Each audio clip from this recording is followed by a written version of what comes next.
The Battle for Moriah, Chapter 19.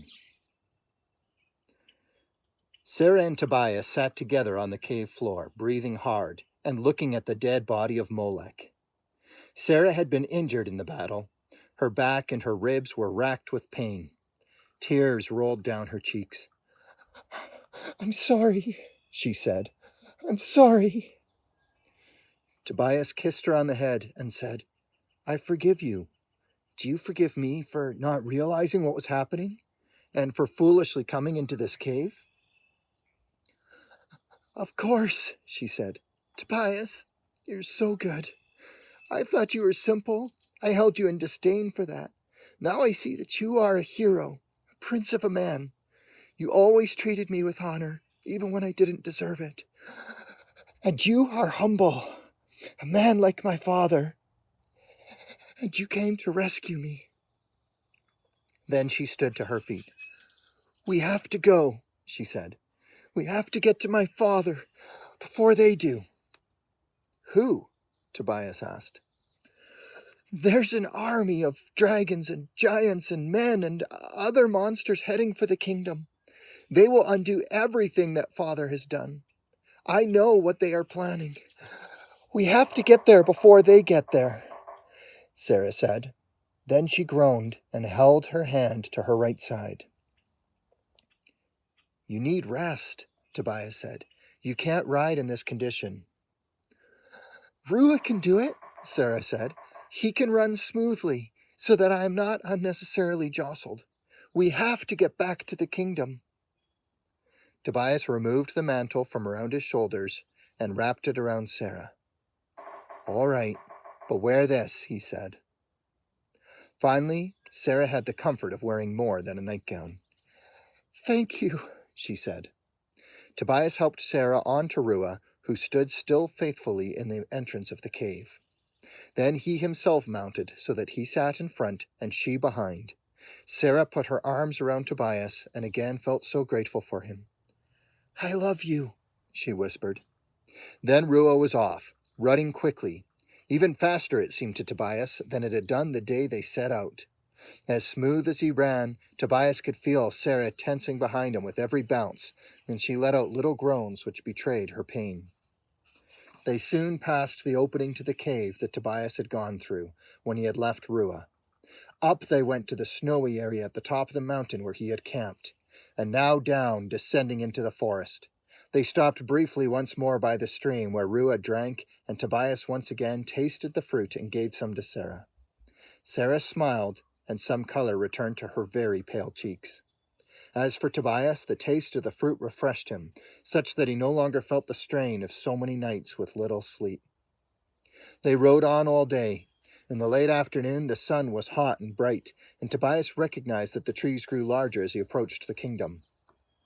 "We're nearly there," he said. Sarah acknowledged him with a little squeeze, but Tobias could tell that even this gesture caused her pain. As they came to the edge of the forest, Ruah slowed to a walk, his ears perked and alert. The sound of drums rang in the forest. "Oh no," Sarah groaned. "They're already here." Out in the fields, rank upon rank of the enemy soldiers marched in formation. Behind them were the giants. Tobias counted only 4 in total, but a formidable threat. And above them all flew the dragons. The giants dragged great platforms which held the machines of war, catapults and raiding towers and trebuchets. The army stretched from within the fields to deep within the woods, filling the road for miles. "There must be thousands of them," Tobias said, astonished. "I had no idea." "I was with them for several days," Sarah said, "but always among them. Even I never saw them in formation." "Well, we'd have to cross these fields to get to the castle gates, unless we waited for the army to pass, in which case we could go around on the right through the forest to get to the castle," Tobias said, pointing to the woods on the far side of the clearing. "It's no use," Sarah said. "Even with Ruah, by the time we went that far out, the army would have beat us to the castle. Besides, our enemies planned to send out these monster things. I think they were Mazakim, ahead of time to scare everyone into the castle. I suspect that by now the gates are already closed." Tobias was frustrated. "Then we're cut off." "Please," Sarah said, "I know another way. Hezekiah's tunnel. It was originally built to bring water directly into the castle in the event of a siege. Well, Father showed it to me in case I ever needed a secret escape route. Many have heard of it, but very few know where it is. We would not have to cross the road to get there, but rather to keep to our side of the field. The lake is on this side. If we came out of the forest, the dragons may see us." "I do not think Ruah could outrun a dragon," Tobias pointed out. "We'll stay on this side of the lake, in the woods," Sarah said. "Go, Ruah!" Again the horse was off, handling the uneven terrain as though it were flat.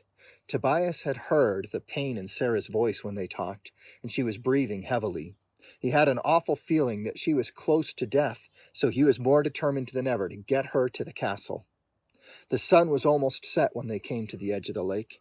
Tobias could see on the far side that the army was nearing the village, and they had lit torches. He could see, too, the castle and guards on the walls. As Sarah predicted, the gates were closed. Then he saw his own cottage near the far side of the lake. It had been burnt down. They pushed on. As the ground became more hilly, Ruah moved deeper into the forest away from the lake. They rode along the cliffs alongside the water, and were nearing the waterfall which fed the lake with fresh water. Once they came to this place, they began to follow the stream uphill and further inland. They came to a place where the water was still and deep. Because it was growing dark, they could not see that the water was an almost impossibly deep blue. Surrounding the pool were lush green trees. They could just barely make out the castle through the trees. "The Fountain of Youth," Tobias whispered. "I think that's just a myth," Sarah said, and laughed. A lot of what she once thought was just a myth proved to be true. "Help me down." Tobias dismounted the horse, then gently let Sarah down beside him. "This is where Hezekiah's tunnel starts," Sarah said. "We're going to have to swim." "You're kidding," Tobias said. "It starts underwater? No wonder no one has ever found it." Then, considering her condition, he said, "Sarah, this water is very cold and it is already dark. I don't think swimming with a broken rib would be wise." Sarah closed her eyes, considering what she was about to do. "It's the only way. The siege has started. We must get into the castle. You can help me." Tobias nodded. "What about Ruah?" "I'm afraid Ruah will have to stay out here, at least for now. Ruah will find his own way. He always does." "I can't swim in this armor," Tobias said. "I hate to leave it behind. It belonged to the ancient warrior, Michael." But nonetheless, Tobias took his armor off for the first time in many days, and left it in a pile under a nearby bush. Then, seeing that Sarah still wore the starry mantle, he said, "You're going to swim in that?" Sarah smiled weakly. "It's not a long swim," she said. "I'll be all right. Now, once we get in the water, look for 2 white marble pillars. The channel runs between these into the tunnel. On the other side, we can surface, and then we'll be safe. You will have to lead." Tobias took a deep breath. "All right, let's go." He held Sarah's hand, and together they dove right into the ice-cold water. The cold hit Tobias with a shock. His hand slipped from Sarah's, and he could see by the moonlight that she was in a great deal of pain. He grabbed her hand, and looking towards the bottom, saw where the silver rays of light illuminated 2 white pillars. Once they passed through the pillars, the tunnel took a 45-degree incline, and before long they surfaced, underground. The tunnel was barely illuminated by shafts of moonlight through small holes in the ceiling, regularly spaced, no larger than rodents' holes. Tobias could see that the tunnel moved steadily toward the castle, with the water flowing on the right and a thin stone footpath on the left. Along the way was an occasional carving or pillar on either side, reflecting the ancient culture that had formed the tunnel. Tobias quickly helped Sarah out of the water and onto the path. They were both shivering violently. Tobias could see by the dim light that Sarah was very pale, and her lips appeared blue, and she did not open her eyes. "Carry me," she whispered, and fell into his arms. Tobias carried her, walking carefully on the stone as it descended to where the castle was. Here and there stairs were carved into the floor, and Tobias had to go down 2 or 3 at a time. After what seemed like a very long time, Tobias saw a light at the end of the tunnel, gold and flickering. It was firelight. "We're almost there," he said. Sarah did not answer. Her eyes were closed, her mouth open, and her head back. Her breathing was shallow, and her pulse seemed weak. "Please, Sarah, hang in there." Suddenly there was a noise up ahead, and a shadow. Then an arrow struck the wall, barely missing Sarah's foot. The path was too narrow to turn around, so Tobias simply took several steps backwards as more arrows struck the cave walls around him. He heard shouting from the room which had hosted the firelight. "Intruders! They found the way into the tunnel! Come, quickly!" Deborah sat on the little cot in Solomon's room and waited. He would come back eventually, she knew, but meanwhile she grew increasingly angry. He was a trusted friend, and they'd spent many hours discussing policy and philosophy and life in general. They had, over the years, disagreed on many things, but had always respected one another's ability to reason through it without emotionalism. Along with Daniel, the three were not merely people who held the same position, but three who saw life differently one from another, and whose varied ideas and interpretations were enriching rather than stifling. Perhaps she had been too hasty about the Asherah pole. She looked at it now. Like all Asherah poles, it had the circumference of a fairly large tree trunk. As a rule for Asherah poles, they were carved from the trunk of a large cedar. In the forest, often a living cedar would be selected, so that while carving it would kill it, its roots would remain deep in the ground and keep it upright. Once it had become an industry and imported into the villages, the poles would be carved from dead cedars and put into holes in the ground, or in the case of this one, suspended by cords which were tied to the walls. The carvings were not of people or animals, or even flowers, but were geometric in nature. They started broad at the base as thick lines moved up the pole at about a 60-degree angle from the ground. And when they passed each other, as they went both directions, they did not merely lie over one another like a weave, but rather the line would twist 3 times around each other and continue in the other direction from which they started. Deborah noted that while they were geometric in nature, the carvings created the illusion of climbing vines entangling with one another. The lines grew thinner as they rose, so that near the top they ceased altogether, like vines which had not yet reached all the way up. At the top there would be a knob, or almost a ball, and it was kept flat on top. Impious children would climb the pole and sit on top, until their parents, either out of fear of the pole or respect for it, ordered them to get down. Occasionally one would come across a painted pole, but these were considered inauthentic, though still powerful. Solomon's pole had been done in the original style, left unpainted and untreated. The wood was gray, suggesting that it had been outdoors at some point in the past, but it had a deep crack in it. But as Deborah looked at it, she could not see it as beautiful. She understood it from the perspective of an intellectual curiosity.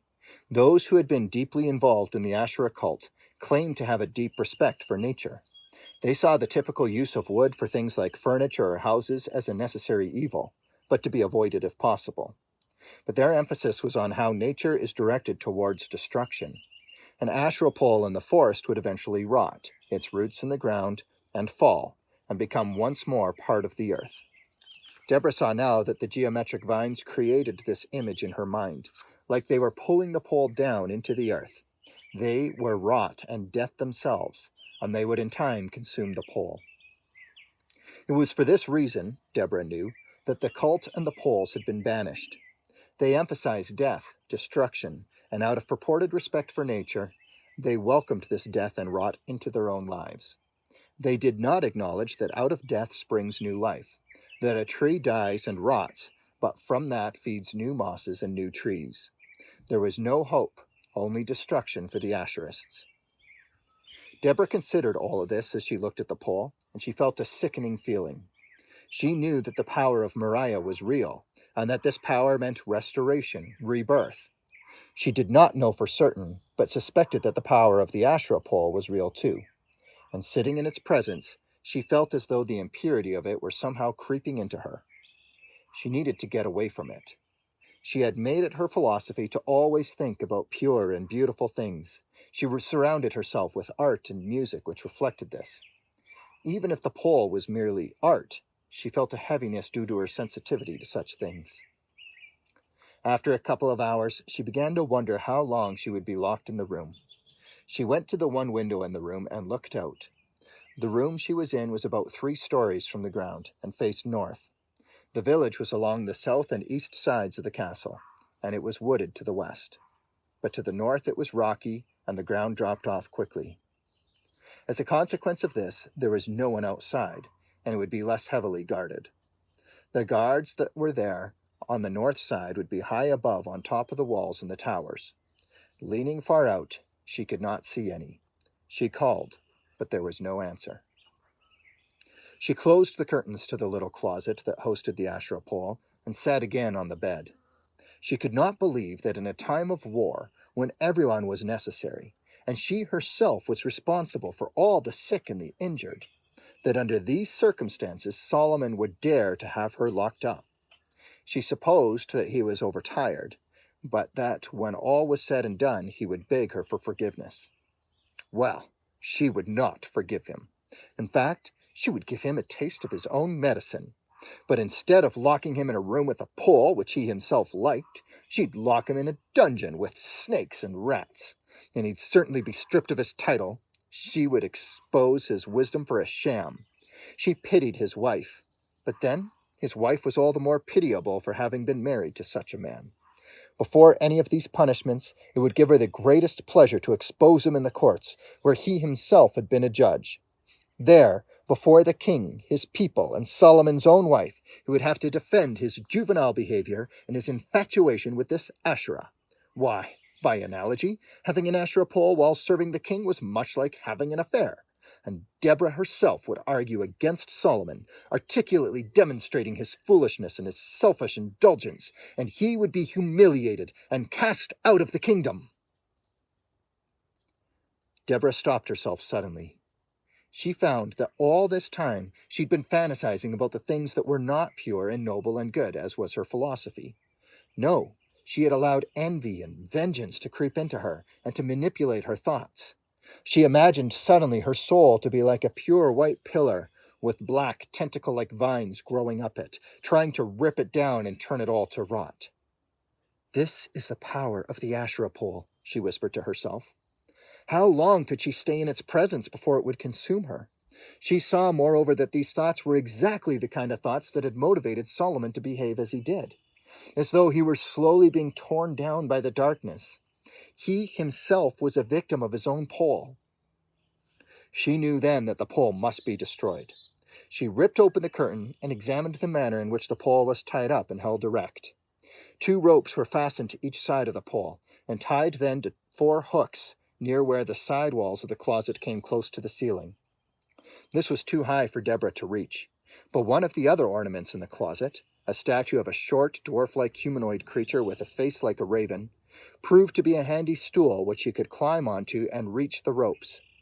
She quickly got one side undone, slowly moved the statue to the other side. This was difficult as the statue was of stone and extremely heavy, and then unbound the other side. The pole remained standing up, but it did not now take much effort to knock it down. It fell to the ground with a loud thud. Now it would only be a matter of moving it to the window and throwing it out.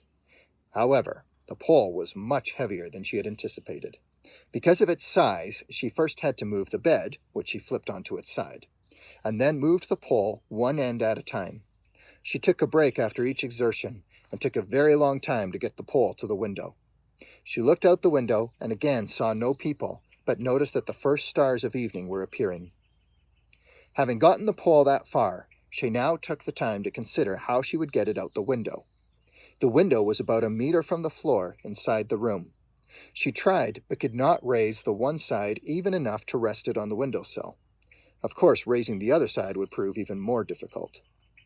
She sat on the toppled pole and began to consider ways in which she might be able to use the ropes and hooks as pulleys, if in fact she were able to move them nearer the window. While she considered this, she noticed a strange whitish glow near the doorway. The evening had been steadily growing darker, and she had not taken the time to light a candle in the room. She thought at first that her eyes were playing tricks on her, but as she watched, the light seemed to take on a human form. To her utter astonishment, a beautiful woman materialized before her eyes. Chapter 20.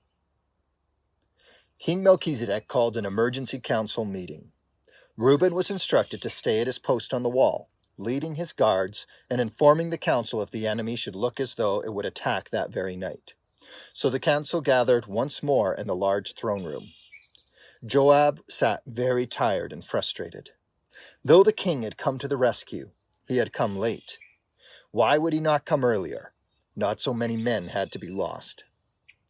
Gideon bounced baby Caleb, who continued to cry. This made it very difficult to begin the meeting. Joab asked, irritated, "Isn't there someone else who could take care of the child for a while and make it stop crying?" "He needs food," Gideon said. "His parents were killed by the Mazakim, so we think. I was hoping Deborah could take him and find some woman who could act as a wet nurse." Suddenly, Queen Miriam herself came in and gently took the baby from Gideon. "I have you now," she said to baby Caleb. "You're okay." The baby stopped crying and looked at Miriam and smiled. Miriam turned to Gideon. "I'll take care of him for now and return him to you later when he is fed and changed and cleaned up." "Thank you," Gideon said as she left the room. "Where is Deborah?" Eli asked. "She's responsible for all the sick and the injured," Daniel said. "No doubt with all of those brought in just now, she's too busy to attend." Solomon let an almost imperceptible little smile cross his face, but did not say anything. However, Jeroboam noted the expression, subtle though it was. After years of fighting crime and playing cards, his eyes had been trained to recognize such things. Besides, he sensed something about Solomon that made him suspicious. Something familiar. Melchizedek called for attention and began the meeting. "We've had a hard couple of days," he began. "We've suffered many losses, but our people are more united now than ever. For a long time the villagers had become users of Moriah, in it for what they could get out of it. To be a true citizen of Moriah is to fight for it. Of course, Moriah has a lot to offer, but anyone who is in it for mere selfish gain might today consider what it would profit him to remain. No one of us can be in this for ourselves. We are in this together and for each other. Every member of the kingdom should be prepared to lay down his life for the kingdom. That was the basis upon which the kingdom was founded, and it remains such today." "Forgive me, sire," Joab interrupted. "With all due respect, why did you take so long to lay down your own life for the men outside the walls? We were dying out there, fighting with every ounce of strength that we had. Reuben's men shot my men as they fought the Mazakim under the wall. Why was this necessary? I know you have a plan. I know you could have prevented this from going the way that it did. You have the power. Why did you lack the will? Do you not care?" Everyone saw then that Melchizedek had tears in his eyes. "My son, trust me." "Answer me then," Joab shouted. "We are your council. We are the decision makers and leaders for the people, but we have no answers for them. I promise you that I will obey you. I will serve you. Yes, I will die for you. For the kingdom, of course. But for you, I will do anything. Even now, I do not mean to challenge your authority, but please, I cannot make sense of this." Melchizedek stood and came to Joab and knelt at his feet. "What are you doing?"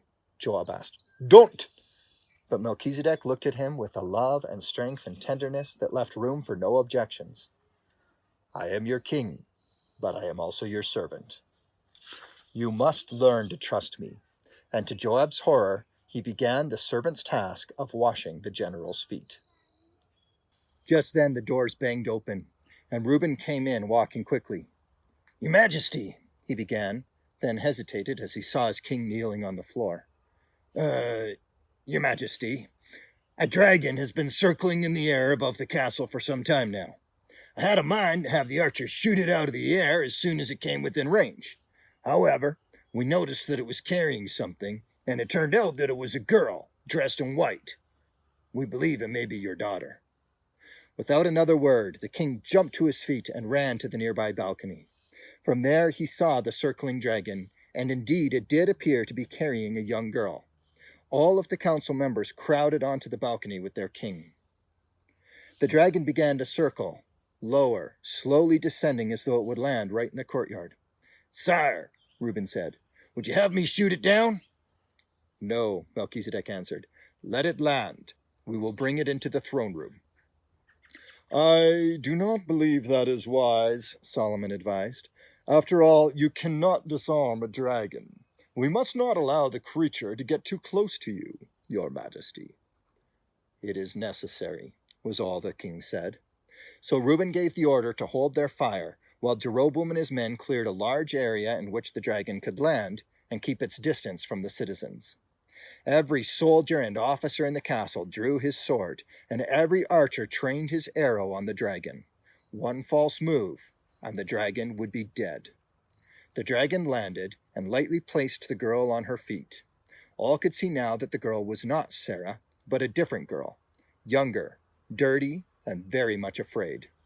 The dragon looked around smugly at the guards and the armed men. Eli came out and addressed the dragon. "The king will receive you in his throne room," he declared. Then, turning his back on it, he led the dragon and the girl into the throne room. Tobias gently laid Sarah on the stone floor beside the water and partly hidden behind one of the ornate columns that supported the roof of the tunnel. There was shouting from where the firelight illuminated the tunnel's end, and it became apparent that there were more men there. A gruff voice was addressing them. "Men, the unthinkable has happened. The enemy has found its way into the tunnel, our only supply of fresh water. Undoubtedly, if they cannot invade by this route, then they will certainly stop up the water, or worse, poison it. This tunnel is essential to the lives of everyone in the castle, our wives, our children. We must defend it at all costs." "Where's Reuben?" someone asked. "He's busy now defending against a dragon that looks like it will land in the courtyard. It appears to be carrying the princess herself. He'll be here shortly, but there's no time to lose. We must go in after the intruders. Shoot anything that moves." Tobias could hear them now, descending into the tunnel. The light moved as they brought in torches. "Wait!" he shouted. To his surprise, the footsteps in the light stopped moving.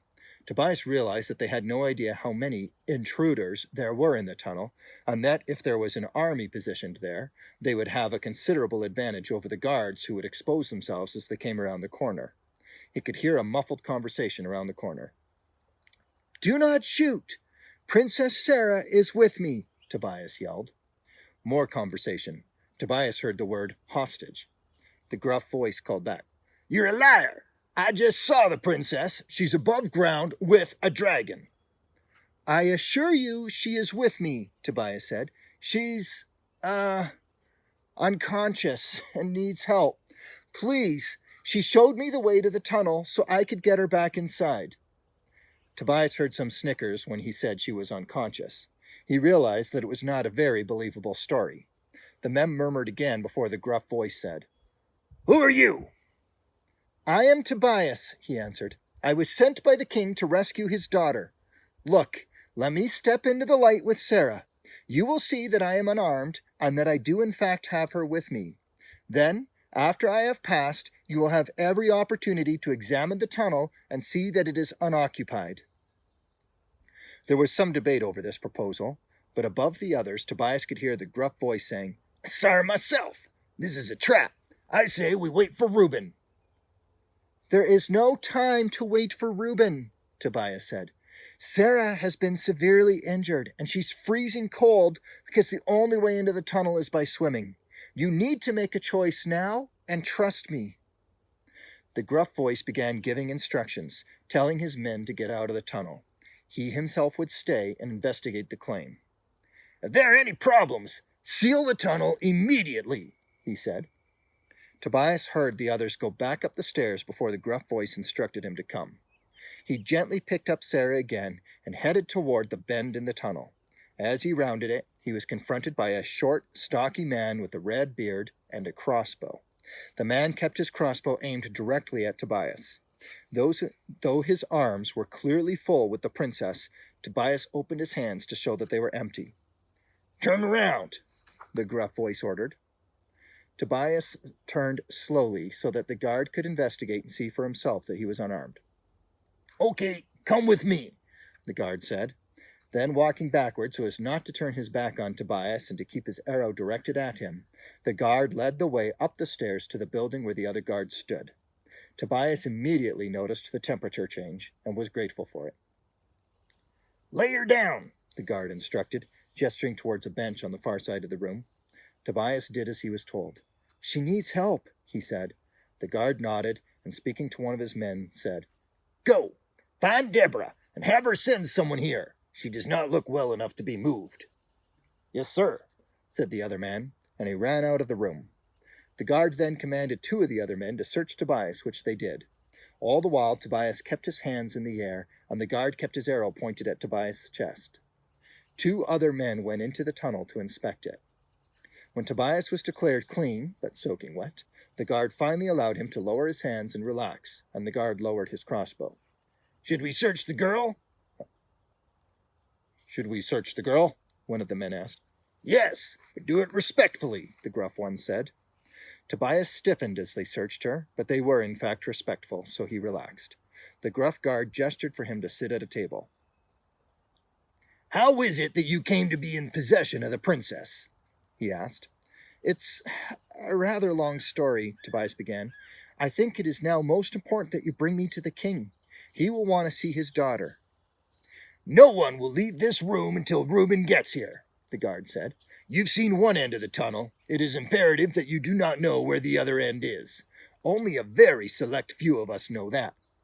What'd you say your name was?" "Tobias," he answered, trying to remain patient. "May I ask yours?" "I will ask the questions," the man replied. "You were sent to rescue the princess?" "Yes." "Why?" "She'd been captured by dragons." Tobias was looking at Sarah. "Look, I think she's dying. You need to get her some help." "I sent someone." "He's taking too long," Tobias said.